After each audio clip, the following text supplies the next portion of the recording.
All right, everyone relax. It's Stinky. It's January 4th, 2000. O&A will be back live in 5 minutes. Opie and Anthony, 1027 WNEW. We're going to play a song to get psyched for the festivities. You son of a bitch. And we also got to, abuse Stinky right off the bat. Nice, Stinky. Opie and Anthony will be live in 5 minutes. It's January 4th, 2000. Opie and Anthony are going to be live. We'll get into it next. 2 minutes last year. We're going to get into it next, but we got to get an attitude going here, okay? Right. Man, do we have some stuff to tell you today. It's WNEW. Howdy, Quaid. Dylan! Dylan! Nice to hear that. Making sure all our buttons work here today. I'm Big Dick Black. Woo-go, how are you? Good morning. Hello, cutie pie. Dana! Dylan! I'm pissed off, Rick. How are you? Rick's pissed, too. Everyone's pissed. Well, Anthony, let me just say this. Yeah. You're listening to Opie and Anthony on 1027 WNEW. Yes. I didn't think I would be saying that again. Nope.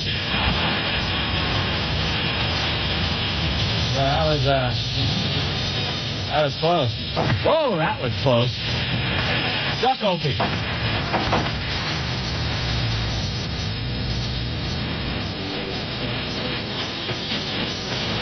So, yeah, your pals came really close this time. So you want to... Well, let's start with Stinky. Get Stinky in here. See, we got to say something today, obviously, because we were teasing the fact for 2 weeks when we went on vacation for the holiday, for Christmas and New Year's, that we would be back live with brand new shows, January 2nd? Christmas and New Year's, that seems like 10 years ago. And now it's January 4th, and we're finally back on the air. And it would be kind of hard to just make believe that nothing happened in the last 2 days. Yeah. You know, gotta kind of say something. And I know a lot of people listening to make sure we behave. Don't worry. A lot of speculation, I know. I was reading on the message board and everything. A lot of speculation as to why we weren't live January 2nd. So we're down the hall, and I call Stinky. I go, Stinky, a lot of people wondering if we're going to finally be on the air today. Yeah. I go, do us a favor. And just before commercials, come on the air and go, this is Stinky. The guys are going to be live. And because we've done so many repeat shows in the last 2 weeks, I said it would be smart to say the date. So people go, oh, okay, he's talking about today. Today's date. This isn't something that Stinky, said a year and a half ago, and it's just part of their best of crap. Right. And trust me, I'm sick of the best of at this point. Yeah, we're not going to be able to do another best of for a year. Right. So I go, Stinky, just tell everyone we're going to be live for the first time in a long time, and tell them the date, January 4th, 2001. It's like when the hostage takers make the hostage take a picture with today's newspaper. Right. Confirm that it's today. That's exactly what I was getting at. And in case you're just tuning in, this is what Stinky said. All right, everyone relax. It's Stinky. It's January 4th, 2000. O&A will be back live in 5 minutes. Oh, my God. Will somebody put this retard out of his misery? Stinky, good one. You're a little nervous or something. That was your big break right there. I know, I kind of... a lot of our faithful listeners, there's a lot of listeners out there that could care less if we're live or we're on tape or fired or whatever. They don't care. But there's a core audience that really wanted to know what was going on, and it was your duty to make sure people realized we were going to be live today. Wrong! Try again, dumbass! I assume you realize that it's the year 2001 at this 2001. Point, right? Yeah, well, after about every person in the whole studio told me and ridiculed me about it, and everyone on the phones, it's 2001, dumbass! Well, it is. You just saw the message boards. What the hell is Stinky smoking? Is he too busy listening to Fish? You know the deal. Well, I don't want to be a geek and have it written down in front of me and read it all, so I figured maybe. But I blew it anyway. The funny thing is, I go, Stinky, why don't you write it down? I did tell you to write it down. He did. Yeah, I heard that in the office. Soap called in and said, maybe you should write that down. And you said, no. Writing it down. No. All right, Anthony, a lot of people want an explanation. Yeah, I know. I'm going to just simplify everything that has gone on since we were last live on these airwaves. Okay? Back in 2001. I'm going to just simplify it. I hope you have a pen and paper because you're going to be blown away. All right. Here is... All right. This is all the stuff that has happened. Vin Scelsa. Yeah. Let go. Yes. No longer a part of WNEW. You will not hear Vin on Sunday nights. Opie and Anthony. Yeah. Almost fired. Closer than any of you could ever imagine. Hanging by a thread. You should have seen the boys. Rick, our producer. Yeah. Was going to be fired yesterday. Right. It was a done deal. And we were supposed to be on the air yesterday. We were going to come on the air. Wait, do a show. Can I give the last piece of news and then we'll back up? Uh-huh. Radio chick. Fired today. Fired Done. today. Mm-hmm. Anthony suspends the PD yesterday. That's what happened since we left. That is exactly what happened. You think we're BSing, whatever. Most of this will come out in the press. But that's exactly what happened. That's what happened. We've always been honest with you guys. Vince Scelsa, let go. Opie and Anthony, almost fired. Rick was supposed to be fired yesterday. Radio chick, fired. Anthony, suspended. Jeremy, our PD, for today. There you go. That's what happened. All right, let's move on. How was your vacation, Ant? Pretty good. Had a nice, relaxing vacation. The first week of it, anyway. Oh, my God. Yeah, we fully intended on coming on the air and doing a show yesterday. Right. Right up until 2.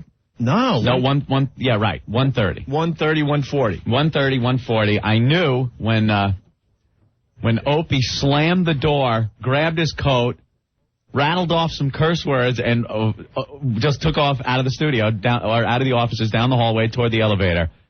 That it was time to get yet another stellar Worst Up show together. Now, I'm assuming we're allowed to talk about this part of everything, right? Yeah, this is part of our lives. It's part of our show. In the office, yeah. It's part of what has been going on. Mm-hmm. Mm-hmm. Yeah, we were called into a meeting. Yeah. And it was told to us that Rick was going to be fired. Yeah. This was at 1:40, 20 minutes before we're supposed to entertain, everybody. Come back from vacation. After for having the first show back. After having a hell of a vacation. Yeah. Okay. And this was yesterday, January 3rd, this happened. Now, January 2nd was a lot of fun, too. Well, so on the heels of that. That part, I assume we should just leave alone for now. Oh, I know. But let's just say it wasn't a fun day for the boys. No. That was the day that the boys almost got nailed. Yeah. And then the next day, we wanted to come on the air, do a show, and just get the ball rolling again. Right. And we're dragged into the office right before the show and told that Rick is going to be fired. Right. So now we're just like, Opie freaks out. No. What? Anthony loses his effing mind. Yes, I did. In the office. And basically told Jeremy, our boss, that it's not his decision to make. Yeah, that was pretty much what was spelt out and with the F word thrown in every other word. I got a problem with that word, man. I can't use it on the air. Off the air, it is every other word out of my mouth is the F word. Which was effing brilliant. It was FFF.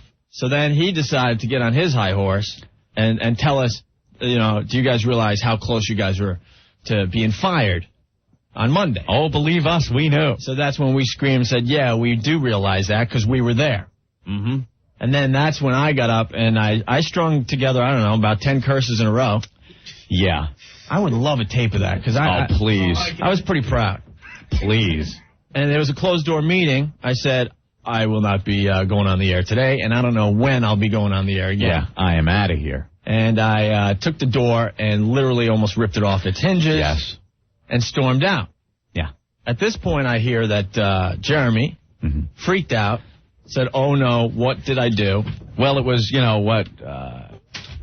maybe it shouldn't have gone down that way. Right. And at the timing with right before showtime and everything. Now, one of the most classic lines, he goes, should I follow him? Because now at this point, I'm already down the hall with my jacket, my keys. I'm out of here. Yeah, I said, let me go talk to him. No, but before you said that, you go, I don't think that would be a good idea. I think you should stay here. and I will speak with Opie. Right. And then we had meetings down in the lobby of this building, and phone calls are being made. And that's why we got to talk about it, because while we're in the lobby, there's nowhere to go when you're in a crisis around here. I You know. notice that? Yeah. Because we couldn't stay around here because it was intense. So I left. You came down. And we're in the lobby of the building trying to discuss what the F is going on, what to do, right? Whether there is an Opie and Anthony show. And there are listeners down there going, hey, I love the show, guys. Yes, there's a guy with headphones on looking at us, smiling, nodding his head. And we're trying to, like, discuss top secret stuff. He has no clue that we are trying to figure out what the F to do. Yeah. But he has his Walkman on, and he's ready to listen to another fine Opie and Anthony show. So I'm doing some minor shuttle diplomacy on the elevator. Opie's in the lobby on the phone. I'm going upstairs, talking with people up here, downstairs, talking to Opie. And on the elevator, there are people going, hey, can't wait to hear the show today. And I just got smiling. Yeah. Can't wait to get on, effer. So then Anthony, without going into detail, goes back in with Jeremy. Yeah. Our boss. Mm-hmm. And basically tells him to take the day off today. Well, it was... so we could do a radio show. It was thought that it might be best for this show to get back on track without Jeremy being here for our show. So you told him to take the day off. Well, it was discussed, yes. You maybe told he him should to take the day off. Not be here when we do our show. So what, does that amount to me suspending Jeremy for the day? Oh, yeah. Hey, there you go. It'll be a chapter in our book. Anthony suspended the boss. That is brilliant. So then, fast forward to today. And I show up early before you got here. Yeah. And you know how we have to walk by Jeremy's office to get into our office. Uh-huh. I walk by, his door's open. And I'm like, that son of a bitch. I thought Anthony suspended him. Yeah. So I go into our office, and now I slam the door again. One of those wall-shaking door slams. Oh, yeah. Next thing I know, his office is locked, and he has left the building. Yes. And he's not here. And that's it. And that's it. And that's where we sit. For now. A lot of people saying, you're saying all this stuff, but you're not saying why. There's a lot of stuff we just can't talk about. A lot of people have speculated. We've read a lot of speculations. I'd say 80% of them are correct. People out there are smart enough to figure things out. I think the people that care know exactly what that went down. And you know what the deal is. And that's it. And if no one thought it could ever get to the point where we could be thrown off of these airwaves, oh, yeah, it can. It can. It came close. As a matter of fact, during one point on January 2nd, Opie, we were fired.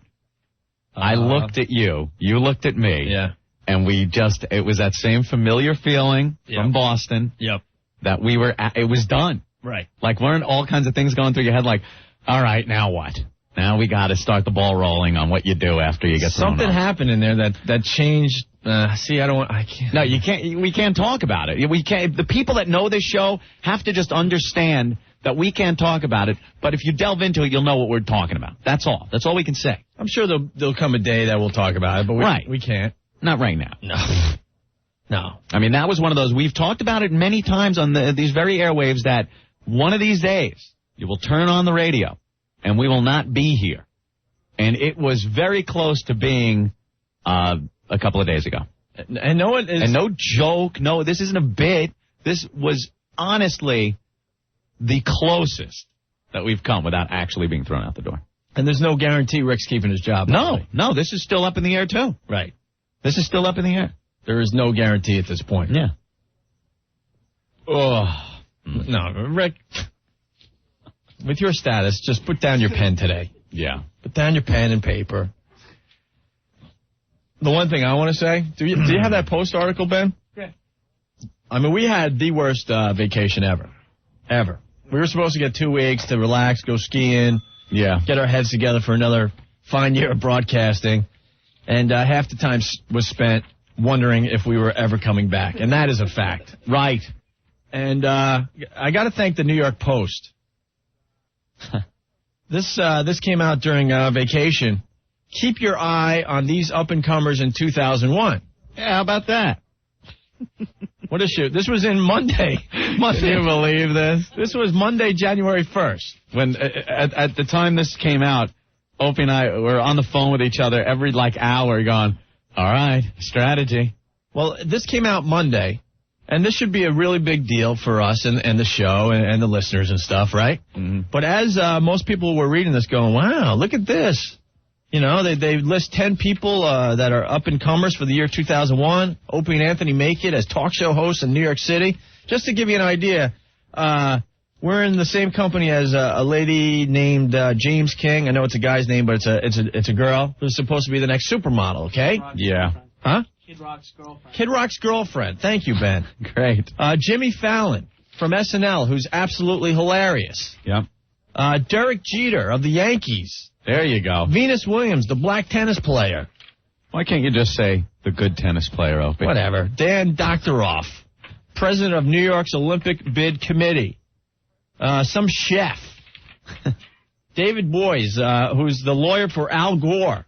Oh, Al Gore's lawyer, the guy that lost every case to try to get him to be president. A couple guys that are putting a website together, website entrepreneurs, and then finally Opie and Anthony radio talk show hosts. This should be a big deal for us. Mm-hmm. You know, we should be proud of this. As we were reading this on Monday, January 1st, we were hours away from wondering if we were going to ever come back on these airwaves. Yep. There you go. That's how we spent the tail end of our vacation. First week, the Christmas portion of the vacation, that was cool. I didn't hear anything. I didn't get any of those phone calls. When did you get the phone call? We are trying to be careful and discuss this, but I mean, our listeners expect something. That's why I called the bosses. I'll just say to just kind of check in. Hey, Merry Christmas, kind of thing. Sure. Just to check in, seriously, see how everything was going. And the quote was, you guys didn't tell me what you did just before you... Well, say again. Yeah, whatever. But we got the call that something was happening. Yeah. And then we spent the next 10 days going, holy ass. Mm-hmm. What the F? Ooh. And that, screwed up the second half of the vacation. Right. That's for sure. Right. I was hardly able to concentrate on any of my video games. I was very upset. But we're back. It's January 4th, 2001. 2001, Stinky. Our phone number, 212-757-1027. We have lots of things to discuss.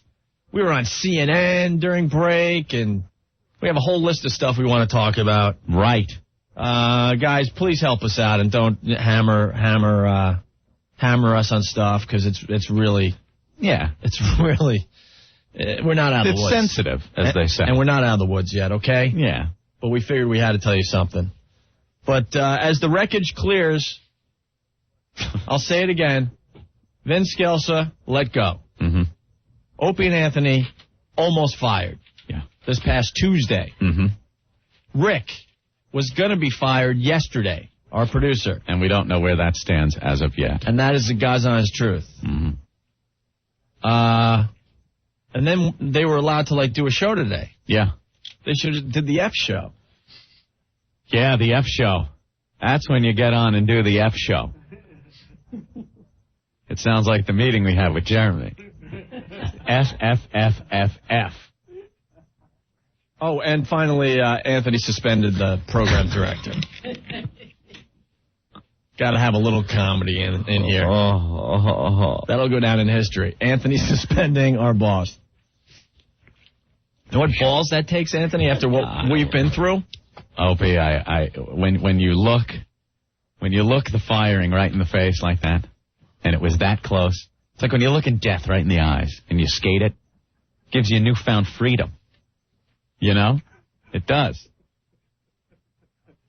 And also several beers. I swear to God, this place is going to turn me into a goddamn raging alcoholic. I heard after I stormed out, and the funny thing is, I got here late because this is a place you just don't want to be around right now. No. Usually we show up at like 11 and we have lunch and we really enjoy ourselves. It's a powder keg. But after all the stuff that went on, I'm like, there's no way in hell I'm getting there early, you know? So I parked the Lexus. Opie's Lexus. How much longer you got that thing? I thought they were going to take it away from me yesterday. Your keys. I swear to God, I'm like, wow. This is going to be repossessed right in front of my eyes. Wouldn't that be great? Because then you could just take it on a joyride. The IS300 Lexus. Yeah, I'm enjoying that still. Yeah. For now. So I park it downstairs, and Jamaican Mike is like, what's going on, Mon? You know, that whole deal. Uh-huh. And he parks the car. Swear to God, a half hour later, I'm getting You're my car. storming back in. So he's like, that's why there's so many people that are, know what's going on. When Ope stormed out, and then I came down, talked to him, came back up. Ben, what was the first thing I did? First thing. Now, this is major crisis situation going down. First thing. Went to the fridge and down to beer. Right. I crack a button. I just go, well, beer makes everything better. And I slammed a bud, got my thoughts together. Yeah. And then went in and suspended Jeremy. You guys, no joke. Anthony suspended the program right there. And when he was here, when I got here, I made it clear that, he broke his promise. One of many promises that we'll get into in the coming weeks. So that's when I slammed the door, and then he realized, okay, maybe when Ant said I shouldn't be here today, he really meant it. And he was gone. Out of the building. Of slamming doors, I'm slamming beers. That's how this show works. All right, Anthony. Christ. Well, let's take a break, okay? All right, man. Cool. And, we'll take some calls. We'll we gotta get into things. There's a lot of stuff that happened during vacation that has nothing to do with us and our crisis, so be touching on a lot of that. But just, guys, the stuff that is sensitive issues and stuff. Let's try to lay off it so the boys can have maybe a couple of weeks of still being employed. Right. Jiminy Cricket. Right. All right. 212-757-1027 is the phone number.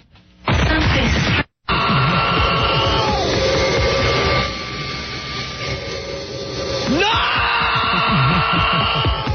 Son of a bitch! Oh! Damn it! Oh! Turn it off! Turn it off! I'm a mental case. 1027 WNEW.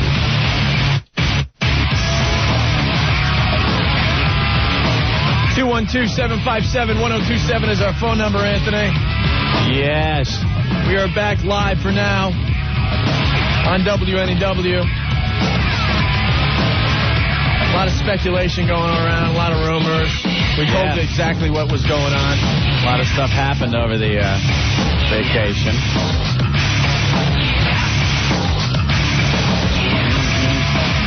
John Manelli from the Post wants to say something. John. All right, guys. How you doing, man? Pretty good. So, first off, why do they want to fire Rick? Oh, that's a good question. And it's another thing we can't talk about, John. I know, but you're saying that maybe we should know why, but does it have anything to do with Voyeur Bus? No, we can honestly say that the Voyeur Bus incident, no, that has nothing to do with the situation that took place. Can you give a hint? No, a hint is even too much information. But somehow we should maybe know? I could say this. Scapegoat. There you go. That's a good one. That's good. Scapegoat. Yeah. Wait, how'd you spell that, Opie? Scapegoat. Scapegoat. Scapegoat. Right. There's a bigger story here, though, John. Yeah. The radio chick was fired today. Yeah. Hey, who's she going to be replaced with, you know? Honestly, no. We don't know what their plans are and what their motive was. Do you know why that was? Was it ratings? Was it something she did? No, as far as I know, they were moving up. She's still in her office, if you want to talk to her. There's speculation that Anthony and I had something to do with it. Wrong. Yeah, what am I reading that for? Wrong. We were too busy trying to keep our own jobs. Thank you very much. Well, there's also speculation, I highly doubt that. Hey, John. Yes. We just had to dump out of that. Oh, that's I can't say it? Even no one can say anything even remotely resembling that. Okay. So you can put 2 and 2 together right there. Okay? So the chick was on tape today, right? Yes. And you know what they're going to do tomorrow? No. Nope. We have no clue. By the way, I called Jeremy Coleman, and they told me that he's in a meeting. No, he was suspended by Anthony today. Well, another source tells me he has left the building. He has definitely left the building. So this meeting that he's having, I guess he's not having at your station. Anthony told him not to show up today. It was in the show's best interest that we go on the air today and he not be here. Because in the end, we're going to try to, continue this radio show. Yeah, we would definitely like to continue the Opie and Anthony show here on NEW. Well, now this showdown that you had on Tuesday, did this have to do solely with Rick? The Tuesday thing? Yes. Tuesday? No. Oh, Tuesday. No, that was the Wednesday incident. Yeah. No, Tuesday. Wednesday was Rick. Tuesday was something else? Yeah. And what was Tuesday? You can't say. Can't even hint. Uh-huh. So the Rick situation is not resolved, you're saying? No, this is still up in the air. But obviously Rick is there. He was fired. He was going to be fired yesterday. That was it. And then Opie stormed out. I threw a tantrum. Anthony yelled and screamed, and he's here today. And then we everything was put on hold as far as people getting thrown out the door involved with this show. So can you give me one more hint other than scapegoat? No. Obviously, we really can't. Yeah, I got two words. Opie. Bad producer. Did you say bad producer? Bad producer. Ouch. And one more before you go, John. Fredo. Fredo? Fredo, yes. As in Godfather 1 or 2? 2. Mm-hmm. Well, now I was out of town for most of the holidays. So what on the air did I miss that the listeners know about? That you could at least fill me in on what they know about, and I apparently don't know about. The interesting thing is I don't think anyone knew about it. Yeah, no one really knew. It wasn't really anything you could put your finger on. Right. The culmination of a lot of the same subject, pretty much it. Well, what's your reaction to the radio chick being bounced, you guys? I don't get it. A lot of people... I don't think it's the smartest move at this moment in time. No.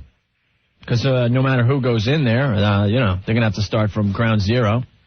So it's going to be another 6 to 8 months with no ratings for NEW. But and when's the book come out? Monday. Monday? So it's like maybe, see how she was doing. But that's management's prerogative if they, that's what they chose to do.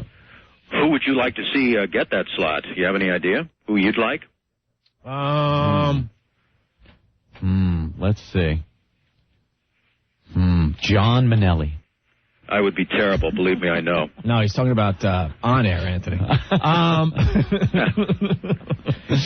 Dentist Alan Sniffen. That's right. Morning man at Q, Bob Buckman. I mean, I would have to guess that Ron and Fez are the favorites. Oh, favorites maybe not just of, I think they're pretty good too, but not just of yours, but maybe you think they might be in the running as far as the station's concerned? I think Ron and Fez are the favorites for possibly moving up. Okay. This is all, of course, speculation. I have no idea. You could probably talk to the chick. A lot of people think Ant and I run this place. That's another thing that really is amazing. Just because the station is in the crapper, and we've managed to etch a little bit of success out of our show, our time slot. People feel we are running things here. Believe me, when I was sitting on Tuesday, we are running nothing. We are running nothing. We are running scared. We are running. We're going to be running for the unemployment office is where we're going to be running. Apparently, though, you ran the program director out of the building, at least so it seems. I believe. Well, just so we could get back in the air, because it was, we wanted to work yesterday. You know what it is, John? I mean, who in their right mind, I'll say something, and who in their right mind fires the producer of a hot radio show 20 minutes before the show's supposed to begin and assume that we could just walk down the hall after 2 weeks vacation and do after a radio show. A crisis on the previous day? Maybe we should have gone on the air and had a couple of days of normalcy before crisis number 238 pops up. You know what I mean? Now, you were supposed to be on the air live on Tuesday, right? Right. Correct. And then again, of course, yesterday, but not until today were you on live, right? Yes. And I had to be talked into coming here today. Yeah, this was... I know who talked me into coming in today? And a lot of our listeners hate him? Who? Andrew Dice Clay. Oh, my God. Yeah, you were on the phone with Dice all night, and Dice gave you some sound career advice. Dice was the one who told me that, you know what? You got to get back on the air and start goofing on stuff. You got to get back on the air so you can plug more of my gigs. He was also the one to tell us when we went into a certain meeting to look at the floor and eat crow. Just eat crow, look at the floor, take your medicine. So the guy isn't as stupid as we all think. But we just wanted to get back on the air and do our dopey show, because with everything that's been going on, if we're not on the air, then we're just in BS corporate meetings. You know what I mean? Right. So without the air shift to get off the air at 7 o'clock and go, wow, that was fun and everything, we might as well be working in an office, with the same management and everything like that. So we wanted to get on the air and have some fun. And when's that going to happen, Opie? Today. I'm having fun, too. Well, do you think that Rick is home free at this point? No. Not at all. No, and we've told him that. Not at all. At what level is this coming from? Is this programming, general manager's office, top dogs at CBS, or where? We can't even be sure. We just know what's happening in our own office, and, I don't even know how high it goes, to tell you the truth. Not sure. Is Ken Stevens in today? I'll call him next. Yeah, call Ken, call Jeremy. I'm sure you'll get a good no comment. Call the chick. That ought to be some fireworks, man. Well, the chick hasn't been thrilled with what I've written about her, but if she wants to call me, I'm happy to talk, and Rick has my number. No. I don't have her number, but if she wants to call me, I'm happy to talk to her. We love what you write about us, Mr. Minnelli. Yeah. You've always been fair. Good stuff. Except when we first got here. So, oh, yeah. Is there nothing else you can tell me? Not a morsel here you can throw out, a little meat? Nah. We're hanging from a thread, John, and that's the truth. Yeah.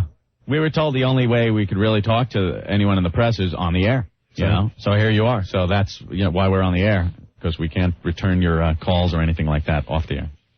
Okay. Well, you don't seem too terribly concerned, so I guess your fans don't have a whole lot to worry about, at least as far as you're concerned. Now, Rick, that might be another story, it sounds like. Well, we'll see in the future, because what are we supposed to do? Get on the air and, oh, my God. Oh, we're trying to do an entertaining radio show. What's going to happen is going to happen, and, we're just trying to do, entertaining and fun radio, and, I don't know. We'll see what the future holds. There you go. Well, good luck, guys. All right. Is the Post hiring, John? Actually, I think there's a freeze on in the company. News Corporation, I think, like a lot of companies now with the recession coming, has a hiring freeze. Oh, my God. Why, you want to write a column? Yeah, something. You want to host something on Fox News Channel? You want to do something on Channel 5? There you go, with the likes of Psycho Mark. By the way, how is networking? When is that going to happen? Or is this on hold again? We refer to the syndication clock, right, Anthony? Yeah. The syndication clock has been destroyed. It's been, it's frozen in time. It's been frozen. The plug's been pulled out. The battery's been thrown away. It has been destroyed. Looks very grim, John. Looks very grim. Well, that's unfortunate, because I've been hearing that they've been running a tape of you in Washington, apparently in anticipation of carrying you. Well, that all went down before Anthony and I royally screwed up. Well, that's what I figured. So I don't know what's going to happen with that, but that was the beginning of something exciting. Does the term death wish have any meaning to you, gentlemen? Oh, that we have a death wish? I mean, do you think maybe you do on some level? We've been told that in the past, that, when things really start getting good, something happens. But it's what our show's all about. We've always done shows like this, so that's part of the. On one hand, we get a lot of success out of it, and a lot of people are listening. On the other, you're taking risks every day that you might get called in and get thrown out the door. And John, here's a question for you: Have we really done anything that wrong? Yeah, to be honest. Oh no, I don't think so yet. But, but companies now, the company you work for is so big, right, that in the old days when it was the much smaller Infinity, you could have probably gotten away with a whole lot more. But now, with the company being so big and important and wanting so many things out of Washington, I think that they're a little skittish. Right. But I mean, we don't go on the air and do the F show. We stay within our guidelines. We don't get in trouble with the government. We adhere to all the FCC regs that are put in place, and that isn't where any of the problems lie. So, what are we supposed to do? And we've adhered to just about every rule given to us by the company, except for right. But almost. And whatever. All right, John, we're gonna get in trouble, John. Well, as a fan as well as a reporter, I hope you keep that edge. I know you will, I think. And that's why, in a way, I think that even if you have a death wish, I think that's a healthy thing, if you know what I'm saying. Well, it's interesting. Yeah, I don't think we do. I just think we're on the air, we're doing our thing, we're doing the only show we know how to do, and when certain things and rules cross your path and you have to adhere to them, some of them are a little harder to swallow than others, and when you go out there and maybe step over the lines that they put in front of you, you got to take your medicine.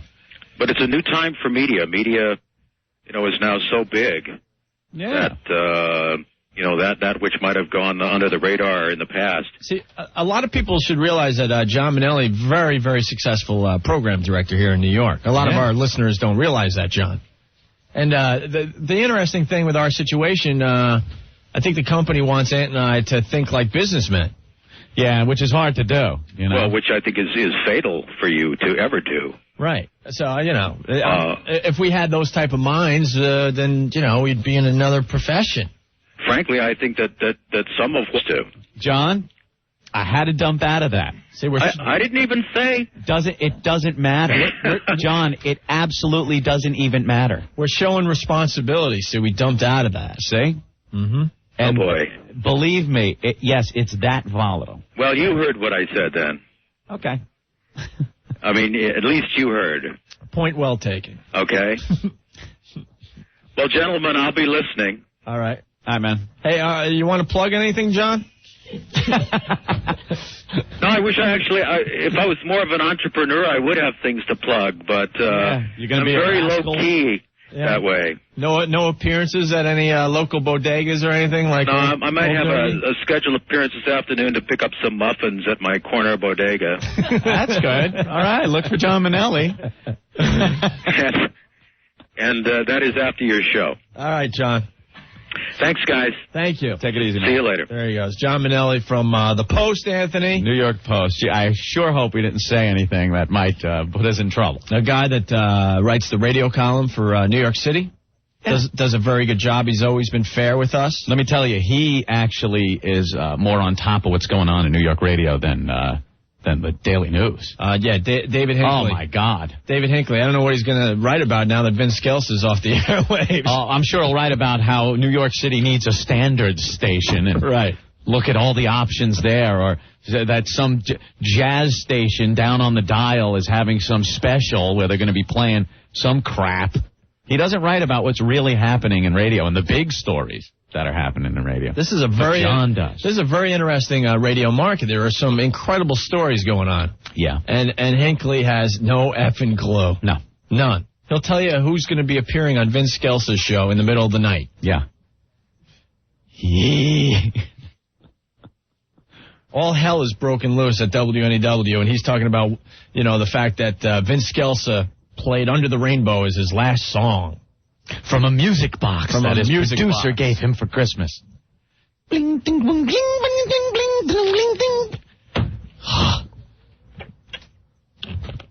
One All right, Ant. One of the good moves here. Hey, look, all the box sets and everything are gone. Yeah, where did the box sets Where did all go? those go? Everything's missing. Yeah, all kinds of stuff. Did Vin grab a bunch of that? God bless him if he did. Oh. Yeah, why not? Go ahead, rape it. 212-757-1027. Opie and Anthony. This is Crash and Burn Radio. Enjoy it while it lasts. It's the O&A Show. 212-757-1027. We'll be going to the phones in a bit here.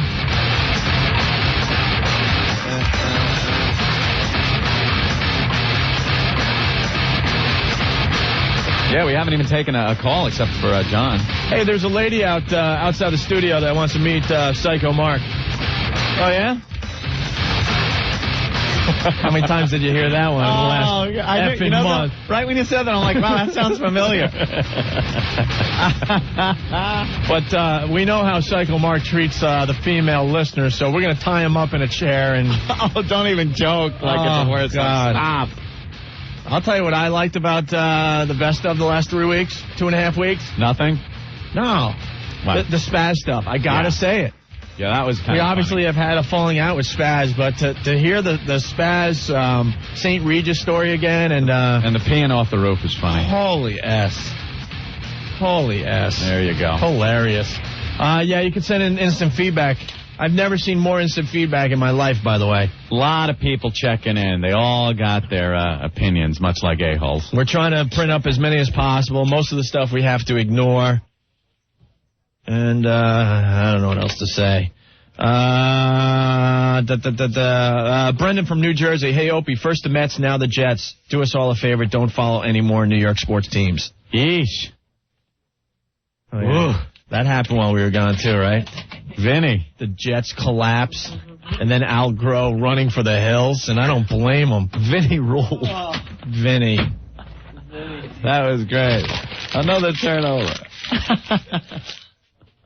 This is ancient history now. And know what's even worse than that? What? The Islanders the other night, my team, Yes. I support them, Yes, you do. lost to a goalie the other night. What happened there?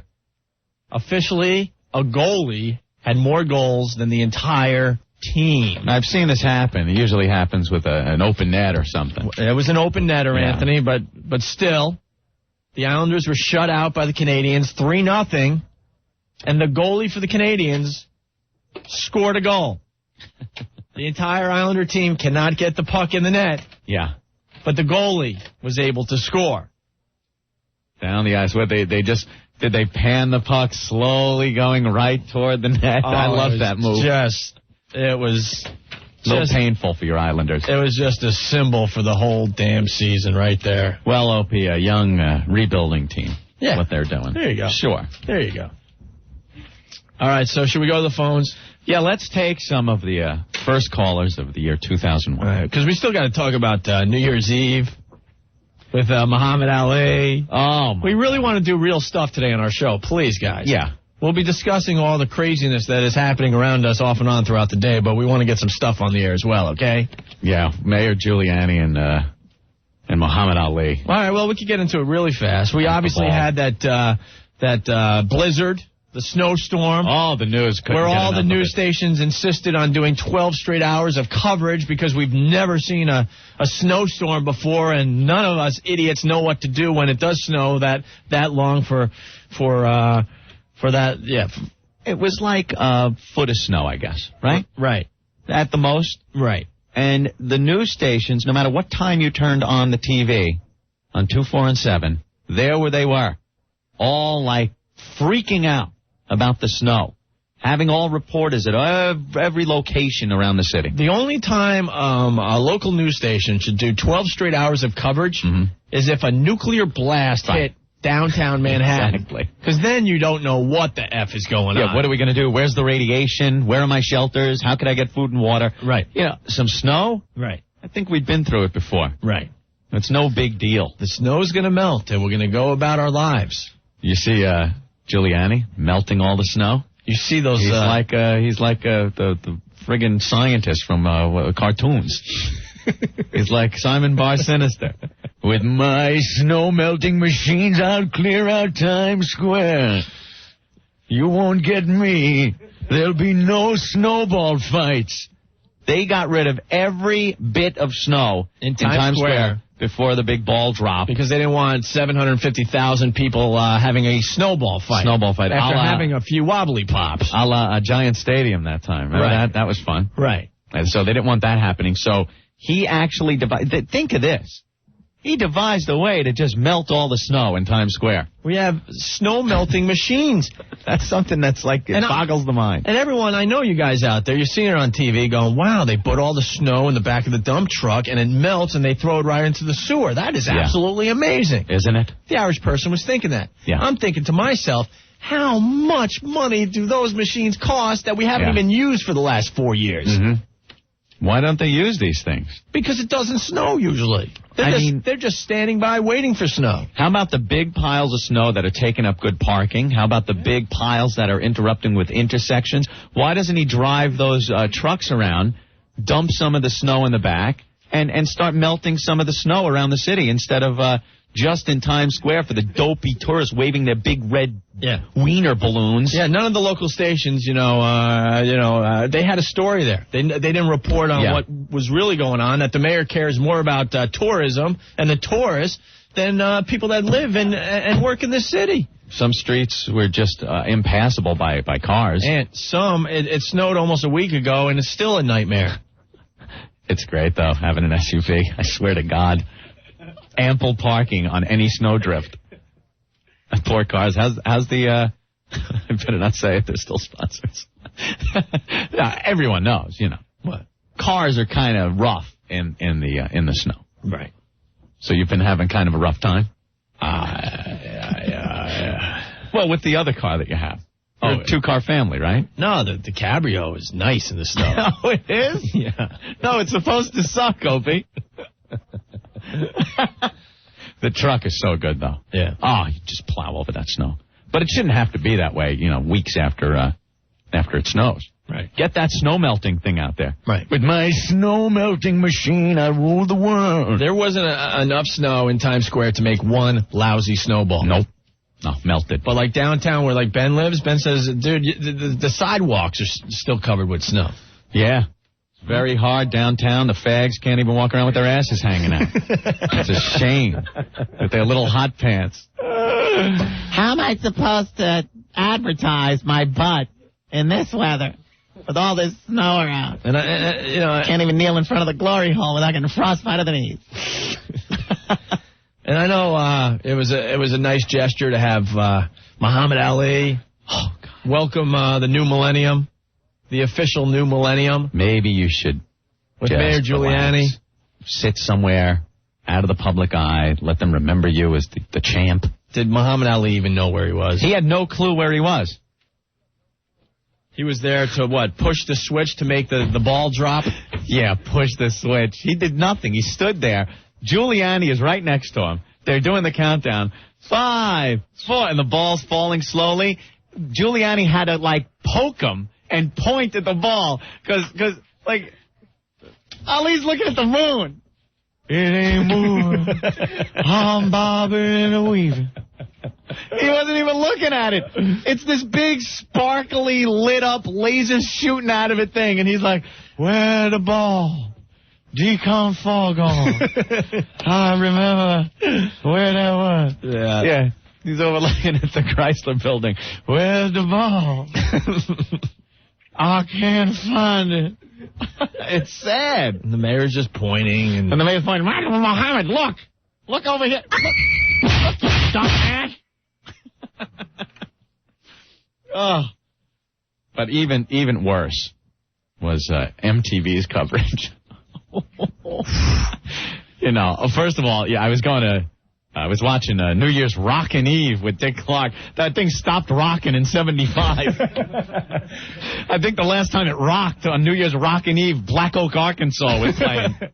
Holy crolios. That sucked. It's always fun to see how far his face has dropped every year, though. Yeah. Oh, no, he's the perpetual teenager. Oh, Look how shut young up. Dick looks. Shut up. That is the youngest Dick I've ever seen. No, it ain't working anymore. Now he's got the big Planters peanut head. The big Planters peanut head guy with some hair on top. Like he's getting the big peanut head. Yeah, he just needs the specs, that little thing in his eye, and the cane and top hat. And if he gets another facelift, he's going to have something hanging from his chin. Yeah.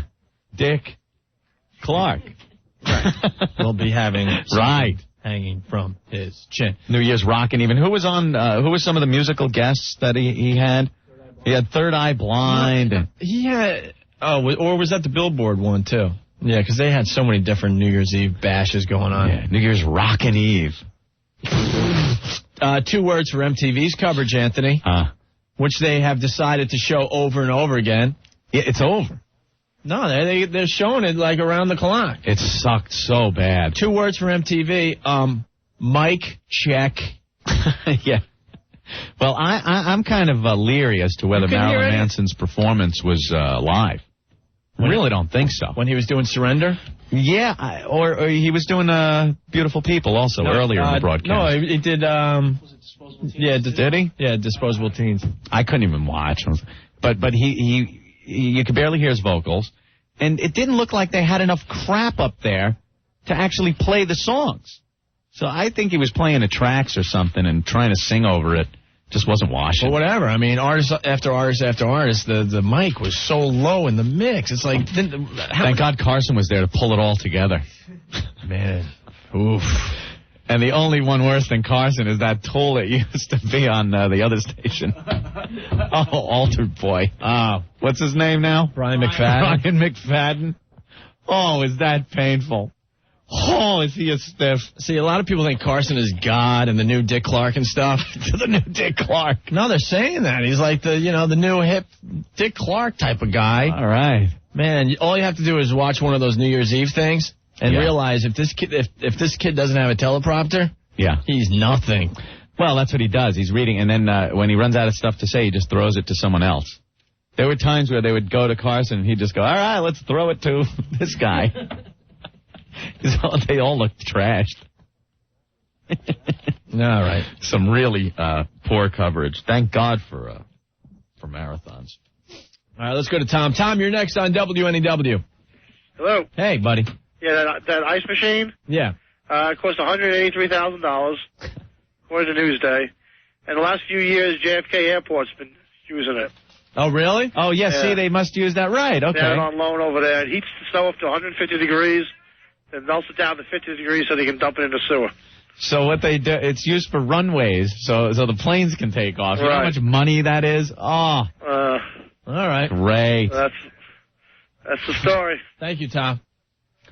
One time. Let's go to Eric. Eric, what's going on? Hey, what's up, O&A? Hey. Happy New Year. You too, buddy. Happy New Year, yes. You guys are kind of bumming me out with all the bad news. It's almost 4:20. I wanted to know if you want to do a little stoner spelling bee. Too much to do today, man. Yeah. Yeah? This is our Get Reacquainted show. Yeah. We haven't been here in a while. I don't even know what half the buttons do anymore. All right, thank you. You know what's weird about everything that's going on? Yeah. Black Earl lost his S in here. He just lost his mind during commercials. He lost his effing mind. He came in, he grabbed our big rolling cart that we used to carry the stuff from the office into the studio. It's full of CDs and tapes and whatnot. And just grabbed it and started shaking it up and down. It looked like the old Samsonite commercial where... What? I'm just saying the way he was abusing the piece of equipment. He ripped the thing out of the whole... He ripped the top part out of the car. It came flying out. Everything went flying. It's all in disarray. I would love to know what he was actually so upset about. Why don't we get Black Earl in here and see why he's so upset? I think we all know, but it's always fun when he tries to explain himself. He's got some rage. I'll tell you one thing about Earl, though. Yeah. He's like a cockroach during a nuclear blast. You know yes. You know how they say roaches would survive a nuclear fallout? Yeah. That's Earl. I would love to know how many guys he has seen come through these doors. Yeah. Since he started at WNEW. Come and go. They come and go.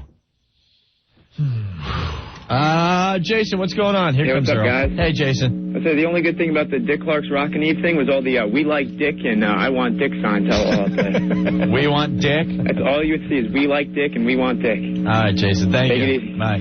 The old Dick joke. Always a treat. Look who's in the studio. Black Earl. Earl? Yes. You were very upset during the commercials? And we didn't know what happened. All of a sudden you came in, and I start hearing this banging and our machinery and everything being thrown around. And we all what happened? We all understand why you would be upset, but you want to express yourself live on the air today? Well, that's good. That's good. So No. No. What happened? They didn't pick up the Black Rock Coalition show? Is that what it is? That would get me mad. Sunday nights. Sunday nights. Now, what has you in a tizzy? We're all venting here. No, it's just everything. Yeah. Well, say something. What got you to where you picked up the rack there and just started going crazy on it? Just a little frustrated, that's all. Yeah, but there's got to be something. What are the things? You're allowed to vent. No, just the whole situation. Could you be any more vague? This is how he keeps his job, though. See? We should learn from Earl. You are so right. This is what we should do. We should learn from Earl. Okay. How could he possibly ever get fired if he doesn't, say anything? We always say something stupid that, gets us almost fired. It's vague Earl from now. Earl. It's vague Earl. All right, Earl. Coming. Give us a little more. Without going into, I'm frustrated for the same reason you're frustrated. All right. Okay. That's good. Without. He's like the magic 8-ball, but not quite ready to commit. So, signs say... Earl should write horoscopes. Yeah. Avoid things like... Right. So some of the same things we're upset about. There wasn't something that ticked you right before you picked that up and started going crazy on it? One thing? No. Not at all. Wow. No? Hey, Earl, I got a question for you. Why don't you wear any ice? Where's some of your bling bling, Earl? You need some bling bling. You saw that on MTV too? I learned about the black community. I love to learn about the black community. I had no idea that the brothers, it's a status symbol, Anthony, to have some bling bling. Where's your bling bling? No bling bling? No bling bling. Because usually when people wear all black like you do, the gold chains and the bling bling looks all good. I hear some of the bling bling, also known as ice, can cost upwards of $250,000 for one piece that hangs around your neck. I started the whole thing, fool. Mr. T. The bling bling. Mr. T had some bling bling bling. So where's your bling bling? No bling bling. None whatsoever? All right. Self, call me now. Black Girl's Big Psychic Network. Earl, you feeling a little better now?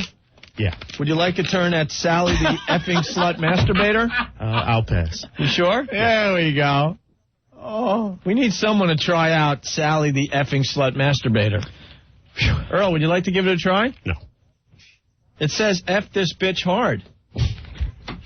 F this bitch hard. It also says C in my mouth. You want to try it out, Earl? I'll let someone else break. I don't know. F my tight A. You sure?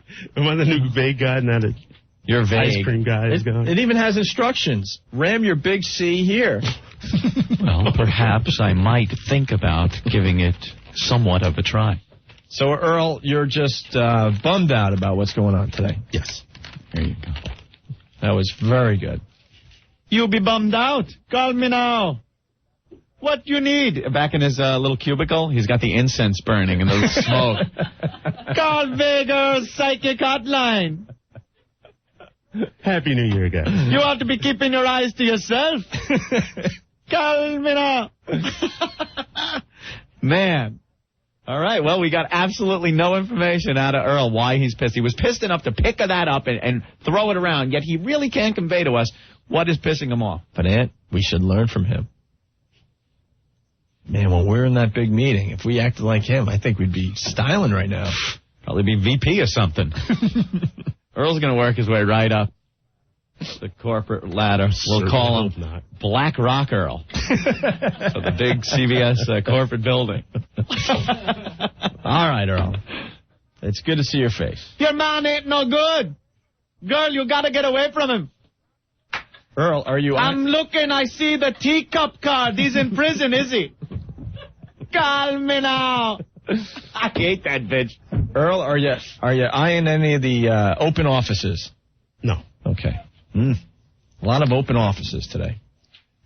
We need, He's cheating on you, girl. We need Earl's cubicle out of the way so we can blow the wall out. I got to tell you. You know what I got in the back of my SUV? Downstairs right now. A full-size foosball table. I can't put it where I moved. The neighbors downstairs would go crazy. Whack, whack.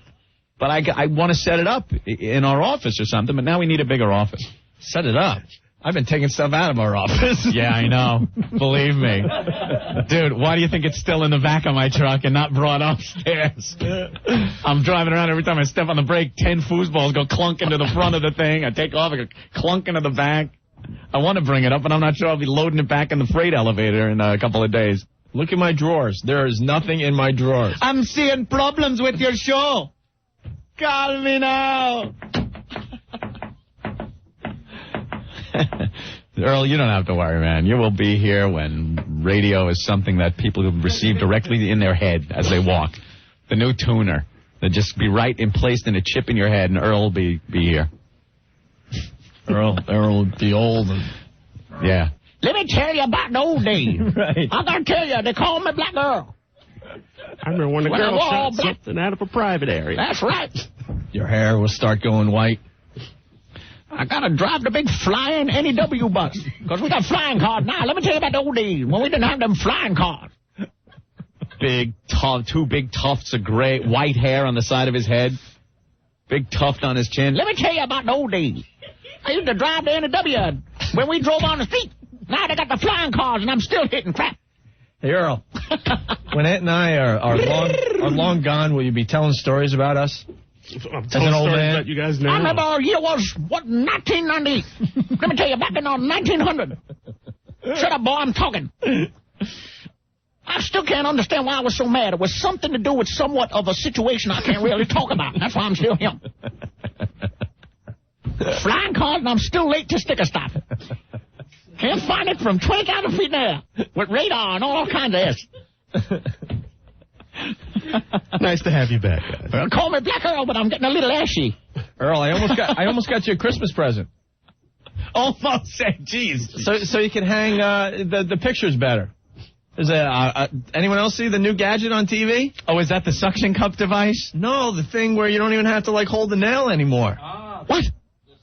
The super hammer. I was going to get Earl the super hammer. I almost ordered it too. Stop. I guess you fill the handle of the super hammer with nails. Right. So now you don't even have to hold the nail and go bang, bang, How bang. does it? What size nails? Little brads or what? Relatively small ones, but normal medium. It's actually called, remember, Stinky, I had you write it down, it's the auto hammer. The auto hammer. Yeah. And I was thinking, man, this would be perfect for Earl. It would cut his picture hanging time in half. Down to a week.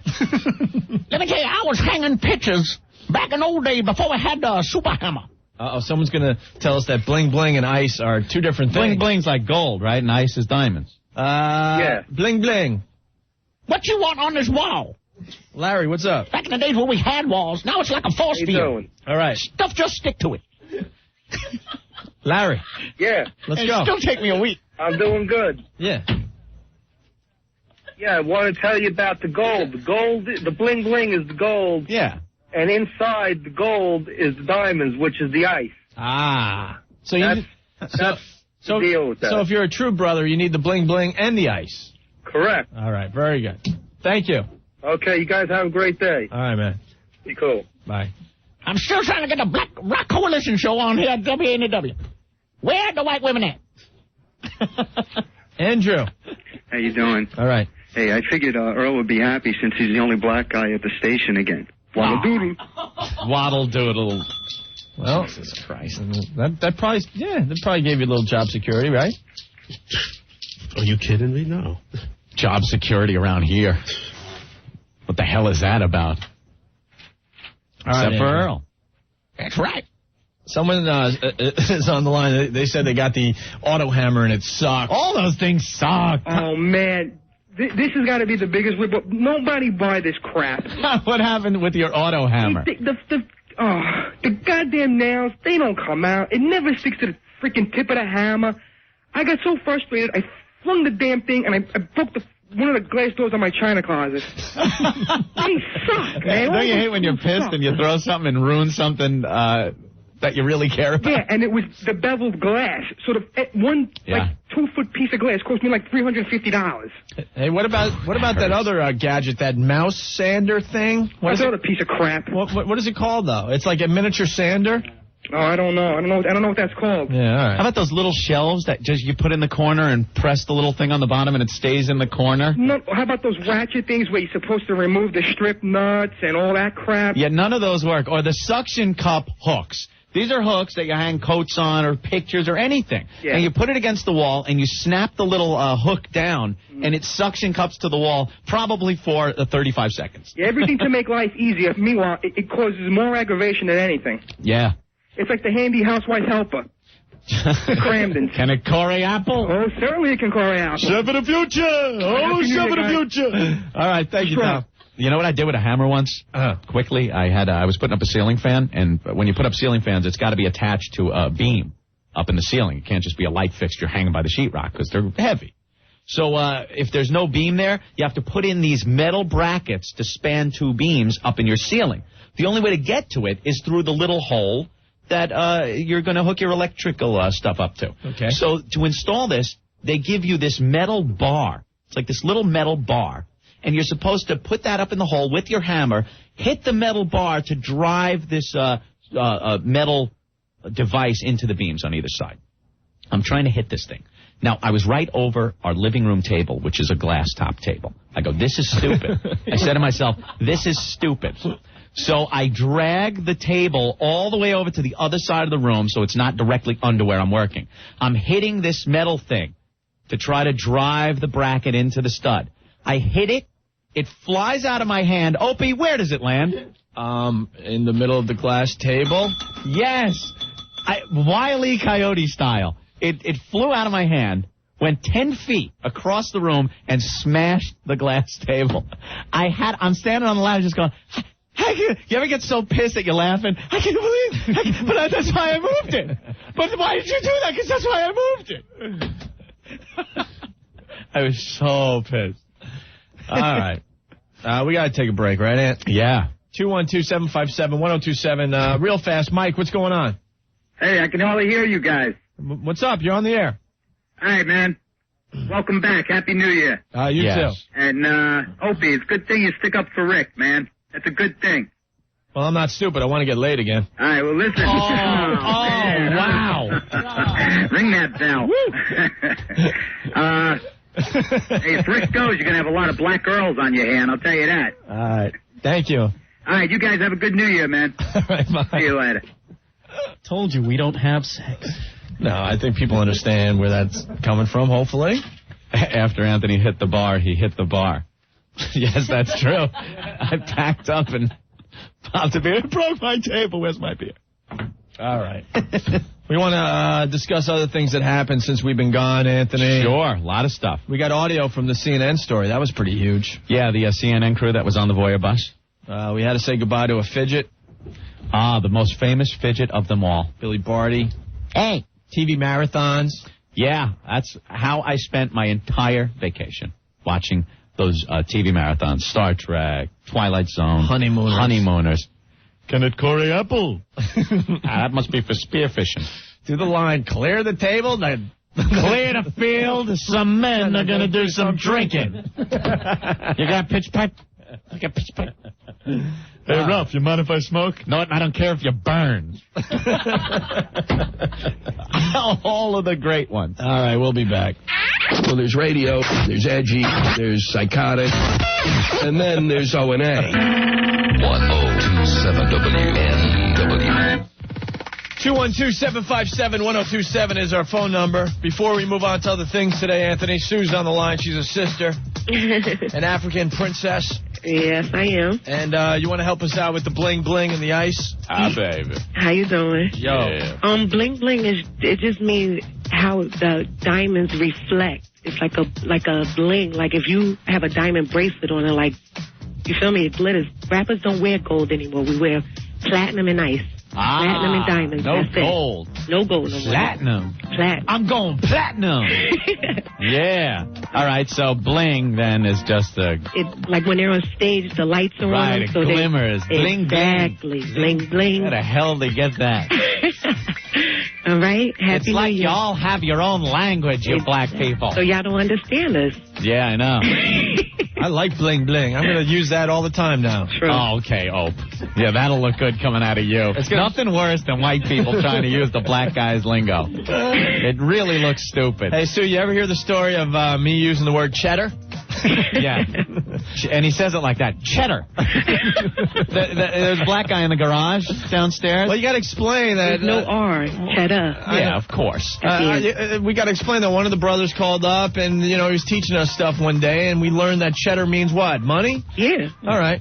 So cheddar. You got mad cheddar. Yeah, so that you got mad cheddar. So that night, we're getting our cars out of the garage, and all of a sudden, I had to tip the guy. Yeah. So once again, I didn't have any money, so I go, "Hey, Aunt, you got any cheddar?" He goes, "Aunt, you got any cheddar? Cheddar. For the man? For my homeboy?" And it happened to be a black guy, and he starts laughing his ass off. Of course, I would too. Just laughing at. He has no idea who I am. He's just openly laughing at me, going, "Stupid white boy using the word cheddar." Oh wait, Black Girl of the Future wants to say something. Yeah. I remember when cheddar was nothing but cheese. All right, Black Girl of the Future. New character. Look at that. I like Black Girl of the Future. Our first show in the new year, and we already have a brand new character. It's called Earl in the Future. I'm Black Girl of the Future, goddammit. Because we're all convinced that Earl will outlast all of us. He'll be here way into the future. When we do have that space station that we were supposed to have in 2001. Hey, Earl. Have you ever figured out how many people you've seen come and go through these hallways? Too many. How many years have you been here? Going on 12 years. Safe to say you've seen 200 to 300 people leave? Not that many, but... In 12 years? Yeah. Yeah, I would say, if you really got down to count it. Aunt and I have been here 2.5, a little over 2.5 years. Probably seen a good fitty. We've seen fitty. I don't know. They kept me way down in the hold for many of them years. I don't remember. WNEW, when I first got here, was like the Amistad.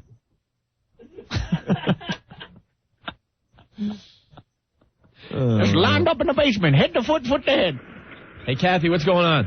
Hello. Hey, what's up? Hey, guys. How are you? Great. Welcome back and Happy New Year. Thank you.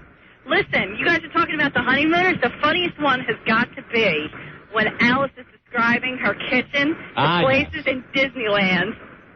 Yeah. That is hysterical. I like when she talks about her kitchen being an atomic kitchen. Yes. She goes, "This place looks like Yucca Flats after the blast." Yes.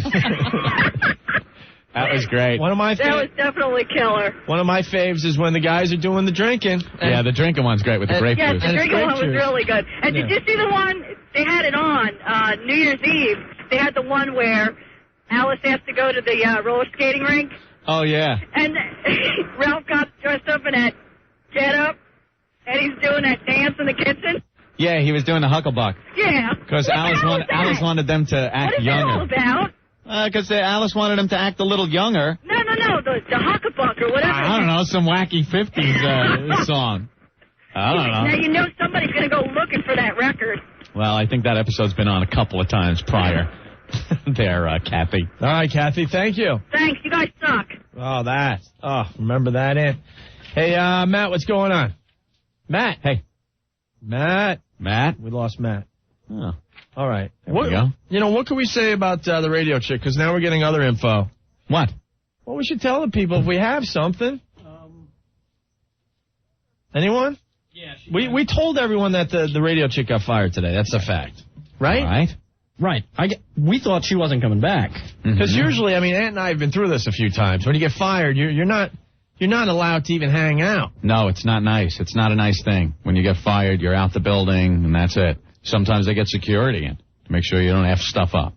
Just put it this way. Every time Ant and I get in, trouble, and we happen to be around the station, when we could push the code to get into a door, we're like, okay, good, we're not fired yet. Yeah. That's how you know. You push the code and it doesn't work anymore, you're like, uh-oh. Because one day we'll come here and we'll push the beep, beep, boop, beep, beep, boop, and it's not gonna open for us. We'll push Pebbles Flintstone? What? Yeah, right. So, yeah, I think she's going to be actually on the air tomorrow. So they're allowing her to do a farewell show? I mean, I didn't know, because now I hear she's pissed off at us for announcing it. Right. Really? Because Ant and I know how it is to, be fired and no one knowing about it. Yeah, that's what happens. Because stations like to just sweep it under the rug, and it's like business as usual. Clean up the blood and the mess and move on.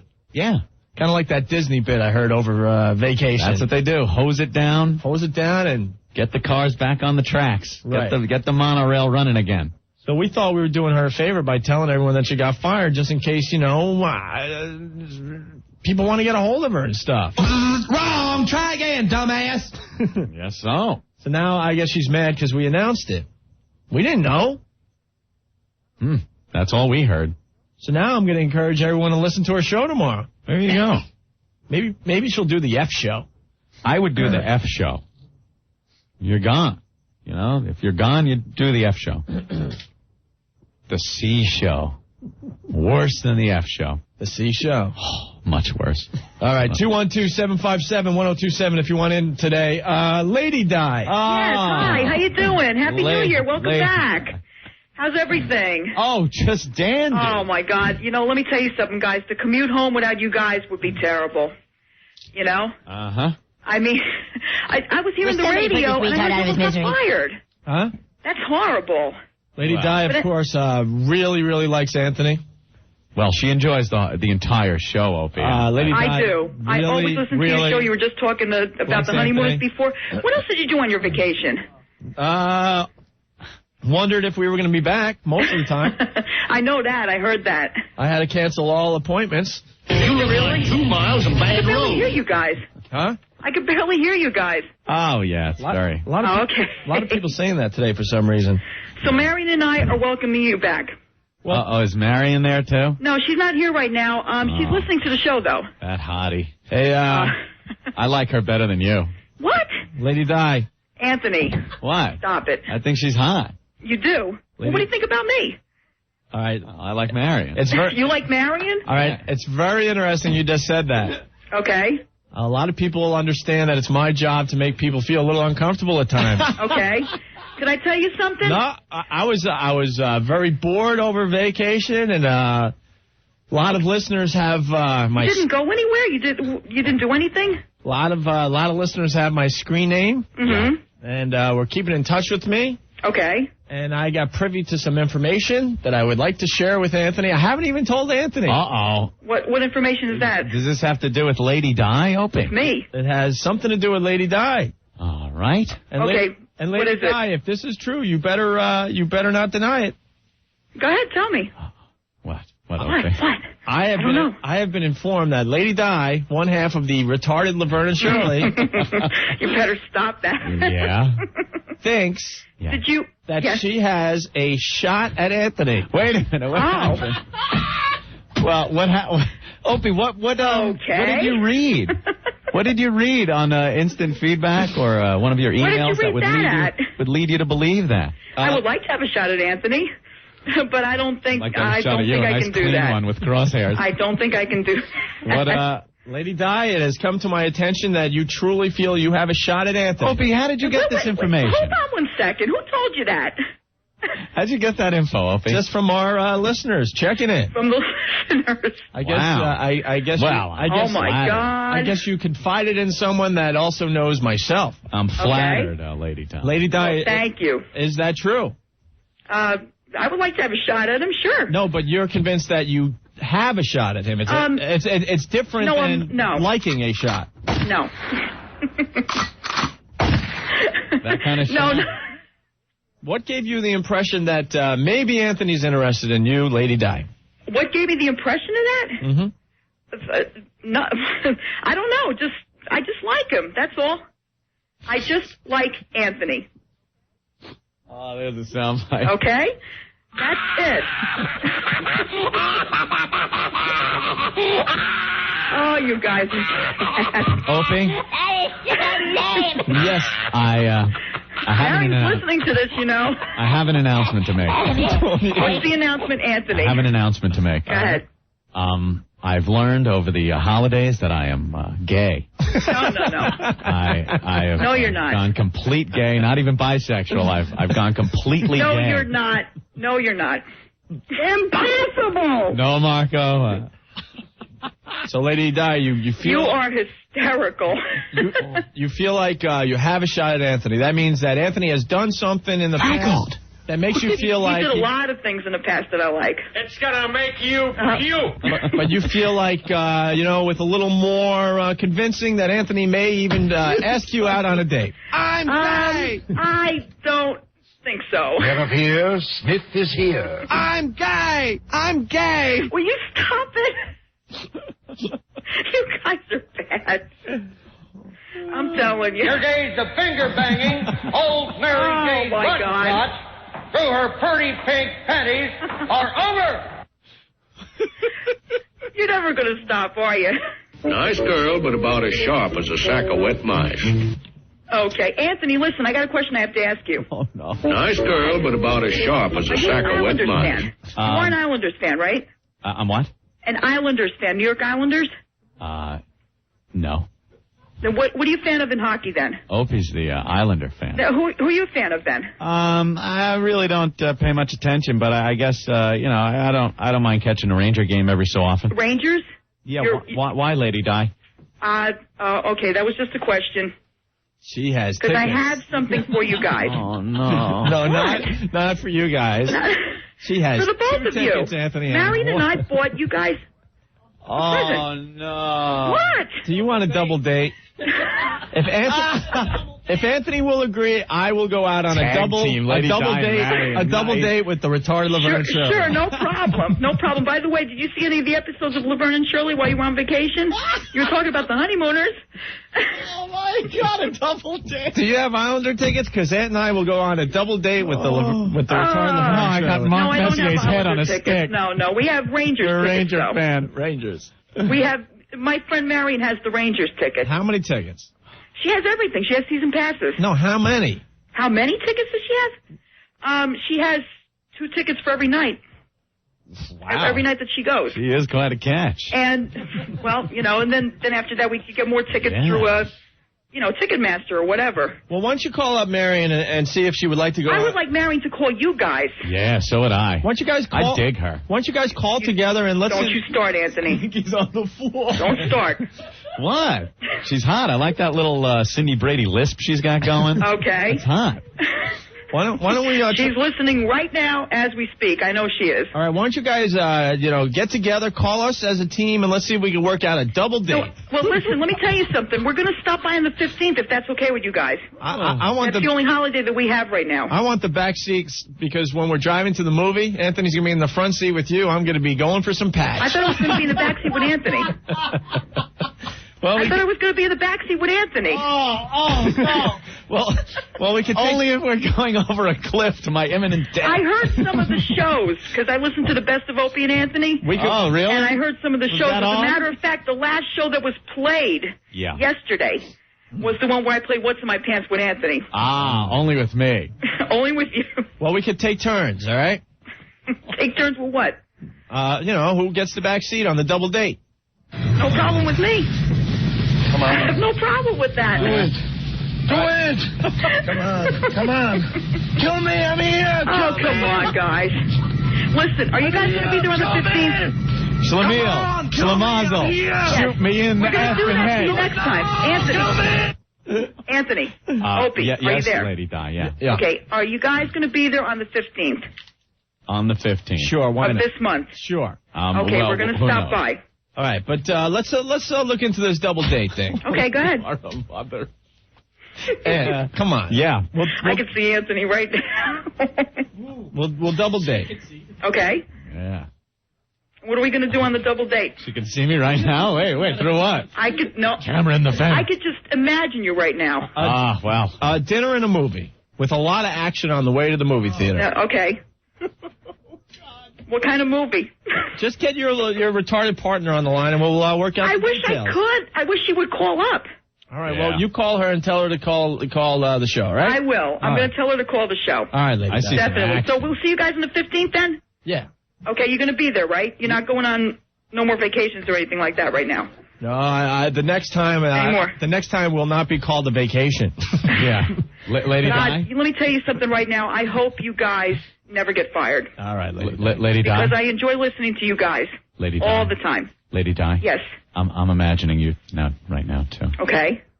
With a knife in your chest. No, stop it. Hey, Lady Di. Stop it. Hey, Lady Di, would you take Anthony's C and put it in your A? Oh, what? God damn. No, my God, no. Opie, behave yourself. Are you there? Don't just stare at it. Eat it. Oh, God damn. Okay, listen, I'm going to call Marion up. All right. Yeah, okay, you do and I'm that. going to tell her to call you guys. By the way, Opie, there's one thing I have to say. All right, before you left to go to vacation, I know I called up and you said... Got a mouth like an outboard motor. All the time.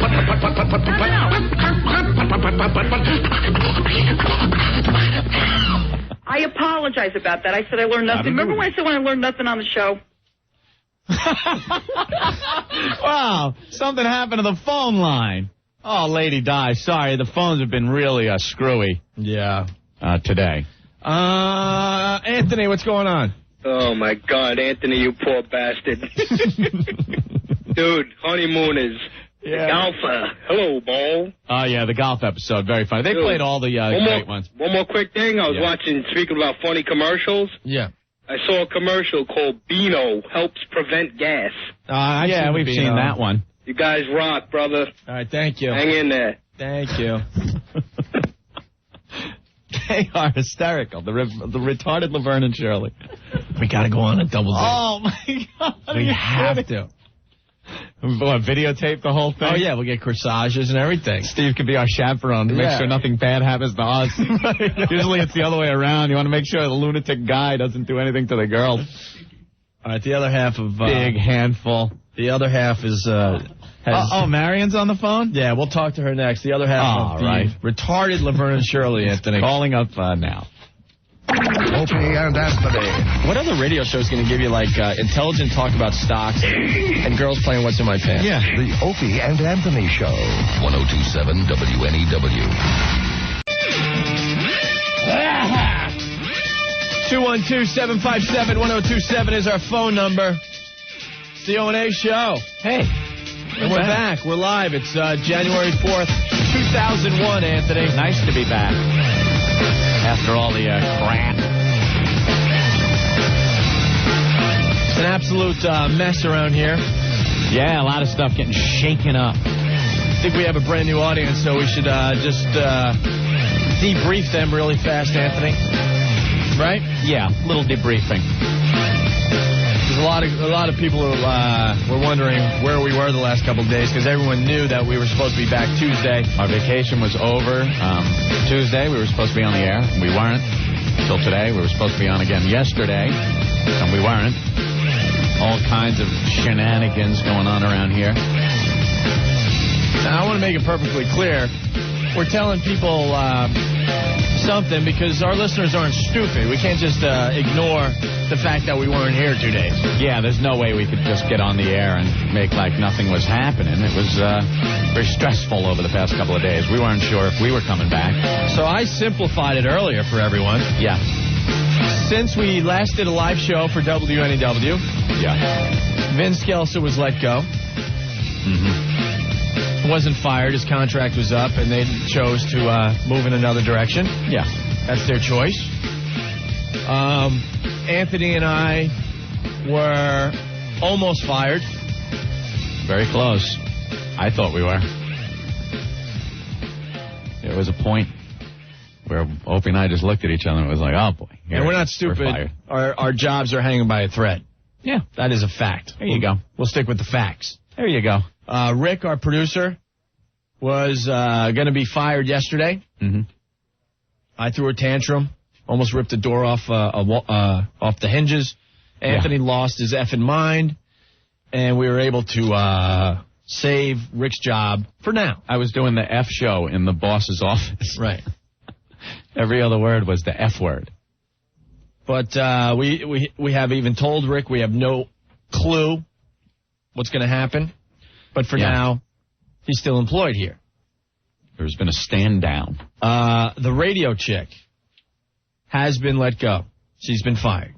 Now we're hearing she might do a show tomorrow. She's going to be on the air tomorrow for a final show or something. That's the rumor, because then she got mad at us, and I didn't know that, they were allowing her back on the air. Well, she's got to be all stressed out, too. Of course. To tell you the truth. Of course. It's not a fun thing to be let go. In defense of Anthony and I mean, we've been in radio a while, just like the radio chick, and when you get fired, you usually don't get to say goodbye. No, they just let you go. Let you go. They change the locks. They change the promos. They change all the stuff that's on the air, and within a day, there's no record of you left. You've been eliminated from the station. I was at a station in Buffalo where the whole staff got fired. Yeah. We were in a huge conference room, and the whole staff was let go. And we went back to our offices to collect our stuff. Every office had an armed guard. They get security a lot of times. That's how insane it gets. Because they don't want people messing with the stuff. But now the rumor is that she's going to be on tomorrow. Still fired, but saying goodbye or whatever on her own terms, I'm assuming. Mm-hmm. And finally, Anthony suspended the program director. Well, we were talking yesterday after Opie went home. Before the show started, Opie just drove home. Said, screw it. We were supposed to be on yesterday. And we were going to go on until we were called into Jeremy's office and told that Rick was being fired, and we lost our S. Which needs to be said. I mean, managers, they have a job to do. Yeah. Okay? But you don't...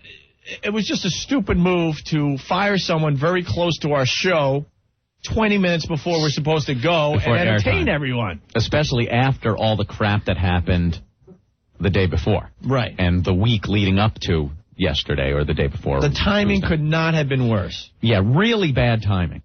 So after you stormed out, and I was talking to Opie and Jeremy. Well, the best part is when I, stormed out, Jeremy wanted to follow me down the hall, I heard, to talk to me. Yeah. Try to talk sense into me or something. I don't know. Maybe to smooth things over. And he goes, I better go follow him, or I better go catch him. And Anthony, line of the new year already, said, I don't think that would be a good idea. You better just stay here. I'll speak with him. And when I came back. Well, before that, though, then we had to talk about all this ass that was going down in front of our eyes. It was insane yesterday. Yeah. But we have discovered that in Manhattan, there's nowhere you could go to get privacy. No. So we're in the lobby of this very building trying to figure out what the F to do. A lot of tension, a lot of stress, a lot of cursing. And we had listeners coming up to us saying how much they loved our show. Hey, man. And they had no clue. Well, you like it? What we were discussing. Well, go upstairs and tell that mother effer. That's pretty much the mood. And this was right around 2 o'clock yesterday. As I have my parking ticket out, it's obvious I'm not going back upstairs. I'm leaving. That was Opie walking to the elevator. Dude, I'm leaving. I'm going home. I'm just leaving. I don't know when I'll be back. That was pretty much it. So I spoke with Jeremy. So, I mean, so our goal has been the last few days, because it's been just absolutely ugly for a lot of people around here. I'm not going to say just for Ant and I. No. Because that would be a little too selfish, because a lot of people deal with a lot of crap that's been going on around here. Mm-hmm. Our goal was to at least get back on the air and try to get things sort of back to normal. Even before the Rick situation, just with our situation that we dealt with on Tuesday, we wanted to get on the air as quickly as possible to start broadcasting again and doing what we feel is the fun part of this job. Right. You know what I mean? Right. So it would have been nice to just have a couple of days on the air before we were confronted by Jeremy with the Rick situation. Right. So I explained that to him. Well, before that, though, I was driving home.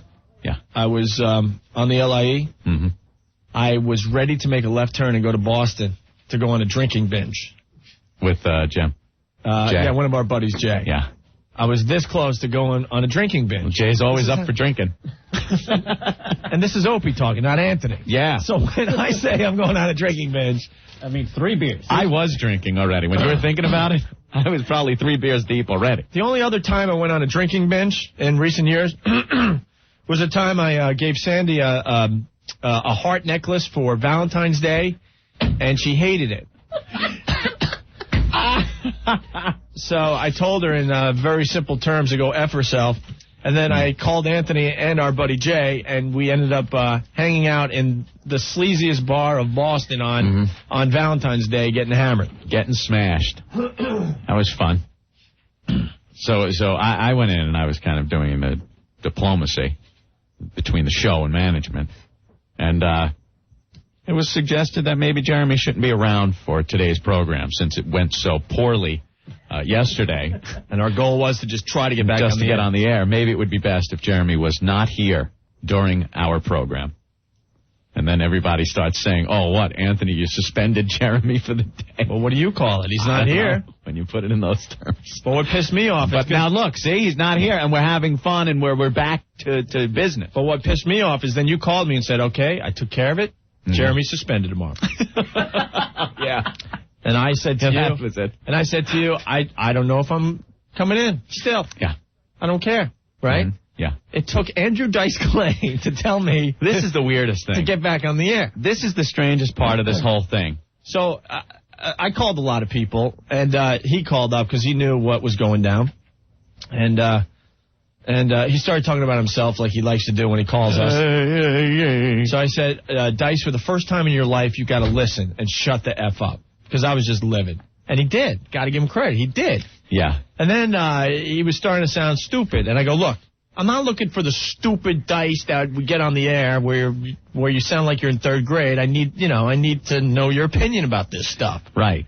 And he basically said that we need to get back on the air. Dice inspired you because the listeners don't give an F when it comes down to it. Yeah, they just want, something to listen to. They just want to be involved with something on their way home from work. You know, Opie, you put yourself out there. You gotta, put yourself out there. Ooh. But that's the Stinky Dice impression. Ooh. But at one point when I'm talking to Dice, yeah, and he's giving me all this advice, I'm like, what is his real motive here, though? Does he truly care about Ant and I? Or is he thinking in his head like, oh, my God, if those guys go away, who am I going to get to bother? What are you, stupid? Right. I'm going to tell you what'll keep you on the air so I can plug my gigs. Right. Ooh. Ooh. I love the Stinky Dice. Ooh, she's a whore. Ooh. Ooh. Britney's a whore. Ooh. and Dice did say if we need him, we can call him today. It's really no matter how bad it gets, it's never that bad. But I know what you're thinking, like, another Dice call. But with everything that went down, it could be kind of funny. But it would be the on-air Dice. Possibly. It's nice that you were able to say, Dice, shut up. But he was. I got to tell you what is going on, and he shut up. I hear a lot of people, oh, my God, you guys shout really loud. I hear them in their cars. No! Yeah. But he was telling me about his new TV show they're shopping around where he's like a time traveler and goes back to ancient Rome. I go to ancient Rome, and I'm a promoter for the Colosseum games, right? And then he was also telling me about... Andrew Dice Clavius. Yeah. I'm called, and I can't even pack my own Colosseum. Ow! I got to go to Opie and Anthony. All right, so maybe we'll have him on today. Oh, please. I got to say it. I told Anthony that Dice called, and Anthony goes, you didn't give him my new home number, did you? Yeah, I just moved. Why do you think I moved? I liked my place. You didn't want to know what he said. You go, you didn't give him my new home number, did you? Didn't give Dice my phone number, did you? All right, Anthony, we got the other half of the retarded Laverne and Shirley on the line. We got to have the music when they call. We're trying to set up a double date. Yeah. With these two. Marion's on the line now. We talked to Lady Di earlier. Marion, what's up? Hi, guys. Hi. Happy New Year. Hi, Marion. Welcome back. Very excited to talk to you. Marion? Yeah? I've been informed by some faithful listeners that Lady Di thinks that she has a shot at Anthony. No. And being a good friend of hers, what do you have to say about that? Let me tell you, the whole 2 weeks that you guys were on vacation, she listened to your show every single day. I listened to it till we heard our show. Thanks for replaying our show. Isn't it funny? It was great. See, hey, look, about you guys almost getting fired, you guys better not. Me and Diane will be at the studio with picket signs wishing you guys come back. That old gag. You know what? That'll work. We wish you guys luck. I mean, you guys have a lot of faithful listeners. And I... And if they do, hopefully they don't. All right, hold on, because Aunt and I were discussing this at lunch today. Yeah. This exact thing happened to us in Boston. Right. We had the hugest show up in Boston. Yeah, very nice. Faithful listeners. I do have to say, I think the listeners down here are more faithful. Yeah. But when we got fired, there was an uproar for at least 2 or 3 weeks. Yeah. But just like we said earlier, business as usual. They hosed down the blood and the carnage, and they're still doing radio at that station.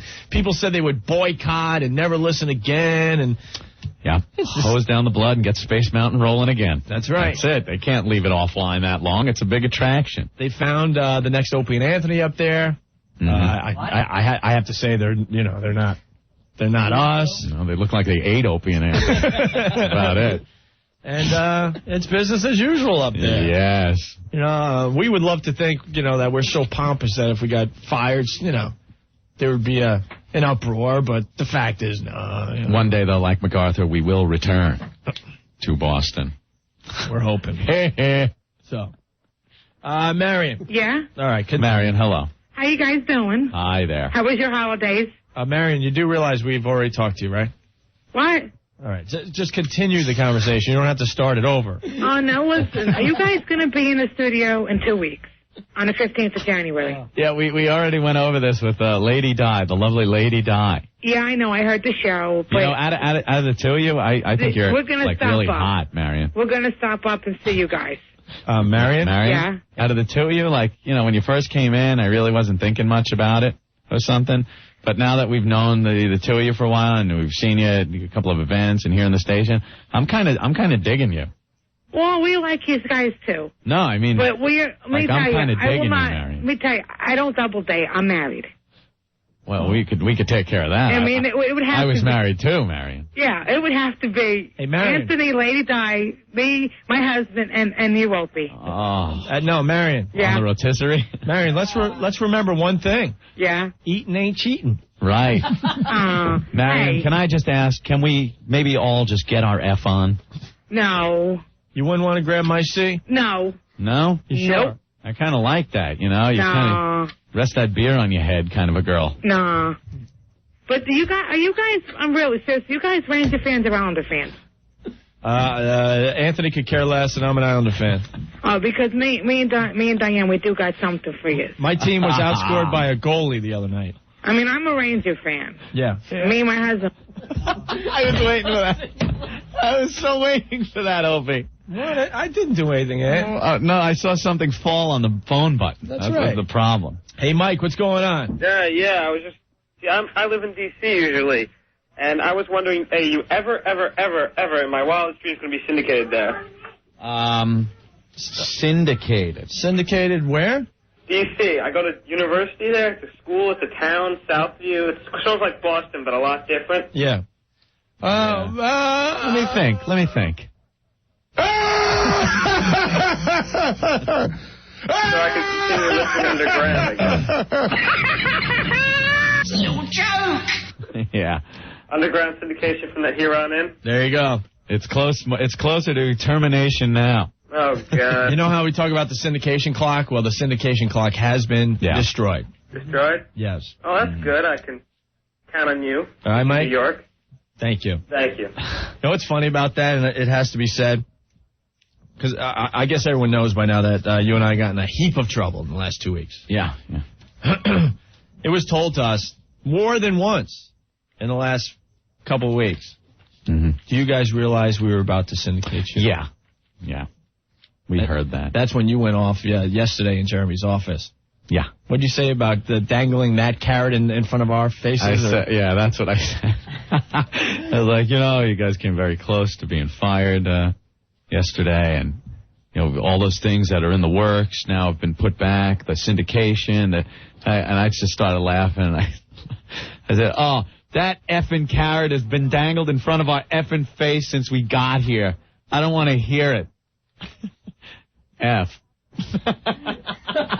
I can't talk without saying F. Remember the days when we first got here, they said within 6 months we're going to syndicate you back to Boston for your old listeners. Yeah. That's, It ain't gonna happen. It ain't gonna happen. What a mess. I'm kind of bummed that double date isn't going to pan out. Yeah. Because of being married. Yeah. She wants her husband along? Yeah, that sucks. How are we supposed to put her on the rotisserie if her husband's there? and it has to be a double day with those two. Oh, yeah. People are suggesting we throw Stalker Patty in. No. It's the retarded Laverne and Shirley. On a double day with you and I. Husband's being a C blocker. You know what that is? Oh, let the record state, by the way, after being gone for 18 days. Yeah. 18 days? Something like that, 18, 19 days. Yeah. Oof. And the first person I saw after parking my car, getting ready to come on upstairs, was Stalker Patty. Did she ask if you got her letter? But she says she doesn't stalk us. Opie, unfortunately, you had stormed out of the building yesterday before you could read Stalker Patty's letter. She got delivered after you had left. Where is the letter? I read it. Where is the letter? Oh, it's in a very cherished place. Actually, it's in the garbage. Of course. What did the letter? Gone. What did the letter? I'll summarize. It was an apology. Yada doodle. For what she kind of did, getting all angry at you smashing her Christmas present. And then remember what happened before vacation? She was very upset. Yeah. Opie, and you had told her something in the way like, I don't know, get a life kind of thing. Yeah. Kind of relax from this show. You don't have to get us cards for everything. Right. Well, it was an apology. And it was something that said that she would probably have won an Emmy Award, an Academy Award, she said, for all of our performances that day. But then she said, but my tears were real. So she was kind of hinting that she was in on an act or something. Yet she was really crying. And then it was some more psychobabble and something about death to Opie or something. I don't know. All right. Psycho Mark. Oh, it's happening. Happy New Year. The first Psycho Mark call of 2001. Wow. I'm already drunk. How you doing? Are you hammered yet? I'm on the way. I'm on the road. Hey, I hear Fox and Friends are they're using the inappropriate bell. Well, Steve Dinky picked it up, and he kind of didn't steal it, but used it as a sort of a homage. Oh, a homage. And I told him afterwards, I'm like, you better print it O&A. They're going to pick up on it right away. So the inappropriate bell. So what's going on, Marky? But anyhow, I wanted to apologize to you, first of all, for leaving that nasty message for the new year. I didn't think you'd be such a cranky son of a bitch. What do you mean cranky? I haven't even talked to you since you left the message. So. No, Ben told me you were mad at me. Well, I should be. I didn't know if we were coming back ever, and you're like leaving a message on my machine laughing, saying, I hope I get fired. It was just a joke. And by the way, Rick, how does it feel, sucker? Oh, my God. Hey, I hear they're hiring at Fox. They're looking for some guy to lick the toilet vents. Really? I heard they're looking for somebody for the morning show because somebody else got booted to the afternoon slot. Oh, I'm working for Bill O'Reilly now. Ooh.